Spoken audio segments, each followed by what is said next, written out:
Hi everybody, welcome back to another episode of my Dungeon Boss Challenge Mode series. This is Chapter 4, Dungeon number 7, Icy Hollow. It is another water dungeon, but more importantly, probably the best thing about this dungeon is we can now start farming some Kira tokens, which if you're a fairly low level, you definitely want to have Kira. If you don't know about Kira, you must be extremely new to the game because he is one of the single most talked about heroes in the entire game as far as PvP goes, and his heroics or his exploits or his WTF moments, whatever you want to call it, Kira gets brought up quite a bit. As far as teams go, we're dealing with blue and green, so we're wondering if maybe Koros is not the best option here. So in the scheme of things, I'm thinking I'm going to take Koros out, and I'm going to put Viperia back in there. Actually, I'm not. No nature heroes allowed. Scratch that. So Koros stays in, and Yasmin stays as a healer. Being that this is the first of these challenge ones that really had any type of mechanic, I am going to keep both of my revive potions just in the event something goes wrong.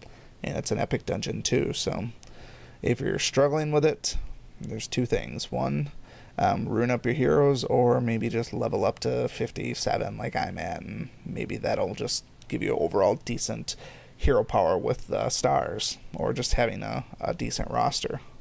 Obviously, I was blessed very early to have Koros and Grognog, probably before I was even level 20, so I was pretty pleased there.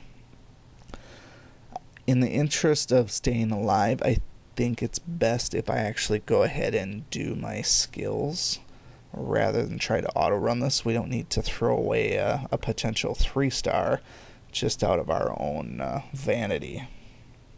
So we'll take the kills as we get them and use the, not the revive, but the energy potion as needed.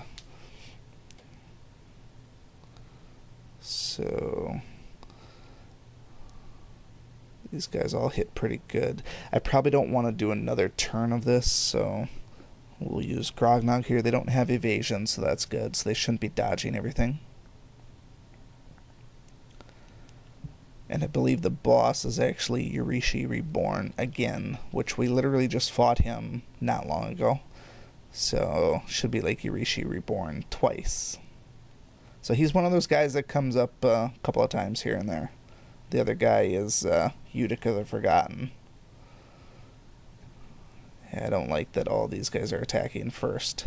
We're definitely going to heal with Yasmin. I guess I really could have did that before, but I'm going to use my one energy potion here. I'd be foolish not to, because it serves as two purposes. If it hits everybody, it's going to slow them down, and it'll at least get my next turn better and not have all those guys whack me again. But I'm pretty sure Ponte's going to kill the bats.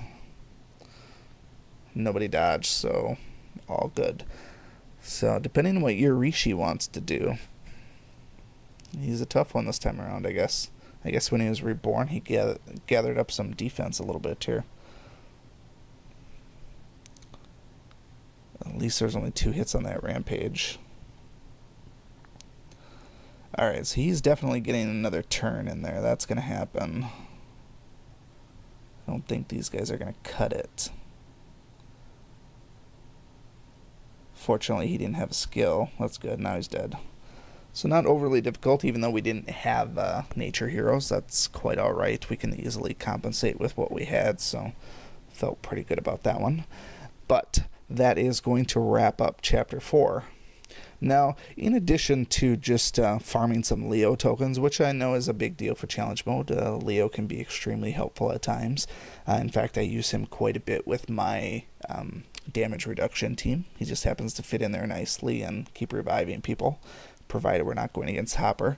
But what I wanted to point out is, in addition to this, if you haven't gotten on board and started doing challenge mode and we're just waiting around, the gem count alone is going to be good for you, because you start doing challenge mode, you're going to get a lot more gems, and then you can actually start building your roster up better.